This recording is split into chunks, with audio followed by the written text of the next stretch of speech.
വിശുദ്ധ പൗലോസ്ലീഹ കൊറിന്തോസുകാർക്ക് എഴുതിയ രണ്ടാം ലേഖനം 5-ാം അധ്യായം 14 മുതൽ 21 വരെയുള്ള വാക്യങ്ങൾ. ഒരുവൻ എല്ലാവർക്കും വേണ്ടി മരിച്ചുവെന്നും അതിനാൽ എല്ലാവരും മരിച്ചുവെന്നും ഞങ്ങൾക്ക് ബോധ്യമുള്ളതിനാൽ ക്രിസ്തുവിന്റെ സ്നേഹം ഞങ്ങൾക്ക് ഉത്തേജനം നൽകുന്നു. ജീവിക്കുന്നവർ ഇനിയും തങ്ങൾക്ക് വേണ്ടി ജീവിക്കാതെ തങ്ങളെ പ്രതി മരിക്കുകയും ഉയർക്കുകയും ചെയ്തവന് വേണ്ടി ജീവിക്കേണ്ടതിനാണ് അവിടുന്ന് എല്ലാവർക്കും വേണ്ടി മരിച്ചത്. അതിനാൽ ഇപ്പോൾ മുതൽ ഞങ്ങൾ ആരെയും മാനുഷികമായ കാഴ്ചപ്പാടിൽ വീക്ഷിക്കുന്നില്ല. ഒരിക്കൽ ഞങ്ങൾ മാനുഷികമായ കാഴ്ചപ്പാടിൽ ക്രിസ്തുവിനെ വീക്ഷിച്ചിരുന്നെങ്കിലും ഇനി ഒരിക്കലും അങ്ങനെ ചെയ്യുകയില്ല. ക്രിസ്തുവിൽ ആയിരിക്കുന്നവൻ പുതിയ സൃഷ്ടിയാണ്. പഴയത് കടന്നുപോയി, ഇതാ പുതിയത് വന്നു കഴിഞ്ഞു. ഞങ്ങളെ ക്രിസ്തു വഴി തന്നോട് രമ്യതപ്പെടുത്തുകയും രമ്യതയുടെ ശുശ്രൂഷ ഞങ്ങൾക്ക് നൽകുകയും ചെയ്ത ദൈവത്തിൽ നിന്നാണ് ഇവയെല്ലാം. അതായത് ദൈവം മനുഷ്യരുടെ തെറ്റുകൾ അവർക്കെതിരായി പരിഗണിക്കാതെ രമ്യതയുടെ സന്ദേശം ഞങ്ങളെ ഫലമേൽപ്പിച്ചുകൊണ്ട് ക്രിസ്തു വഴി ലോകത്തെ തന്നോട് രമ്യതപ്പെടുത്തുകയായിരുന്നു. ഞങ്ങൾ ക്രിസ്തുവിന്റെ സ്ഥാനപതികളാണ്.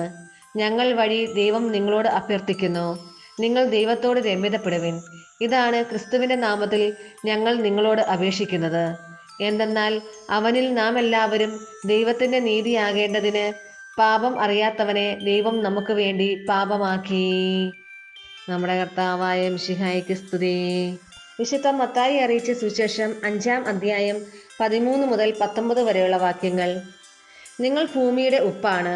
ഉറ കെട്ടുപോയാൽ ഉപ്പിന് എങ്ങനെ വീണ്ടും ഉറ കൂട്ടും? പുറത്തേക്ക് വലിച്ചെറിഞ്ഞ് മനുഷ്യരാൽ ചവിട്ടപ്പെടാനല്ലാതെ മറ്റൊന്നിനും അത് കൊള്ളുകയില്ല. നിങ്ങൾ ലോകത്തിന്റെ പ്രകാശമാണ്. മലമുകളിൽ പണിതുയർത്തിയ പട്ടണത്തെ മറച്ചു വെക്കുക സാധ്യമല്ല. വിളക്ക് കൊളുത്തി ആരും പറയുടെ കീഴിൽ വെക്കാറില്ല, പീഠത്തിന്മേലാണ് വെക്കുക. അപ്പോൾ അത് ഭവനത്തിലുള്ള എല്ലാവർക്കും പ്രകാശം നൽകുന്നു. അപ്രകാരം മനുഷ്യർ നിങ്ങളുടെ സത്പ്രവൃത്തികൾ കണ്ട് സ്വർഗസ്ഥനായ നിങ്ങളുടെ പിതാവിനെ മഹത്വപ്പെടുത്തേണ്ടതിന് നിങ്ങളുടെ വെളിച്ചം അവരുടെ മുമ്പിൽ പ്രകാശിക്കട്ടെ. നിയമത്തെയോ പ്രവാചകന്മാരെയോ അസാധുവാക്കുവാനാണ് ഞാൻ വന്നതെന്ന് നിങ്ങൾ വിചാരിക്കരുത്. അസാധുവാക്കുവാനല്ല, പൂർത്തിയാക്കാനാണ് ഞാൻ വന്നത്. ആകാശവും ഭൂമിയും കടന്നു പോകുന്നത് വരെ സമസ്തവും നിറവേറുവോളം നിയമത്തിൽ നിന്ന് വള്ളിയോ പുള്ളിയോ മാറുകയില്ലെന്ന് സത്യമായി ഞാൻ നിങ്ങളോട് പറയുന്നു.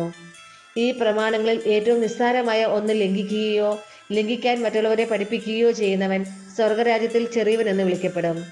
എന്നാൽ അത് അനുസരിക്കുകയും പഠിപ്പിക്കുകയും ചെയ്യുന്നവൻ സ്വർഗരാജ്യത്തിൽ വലിയവനെന്ന് വിളിക്കപ്പെടും. നമ്മുടെ കർത്താവായ മിശിഹായ്ക്ക് സ്തുതി.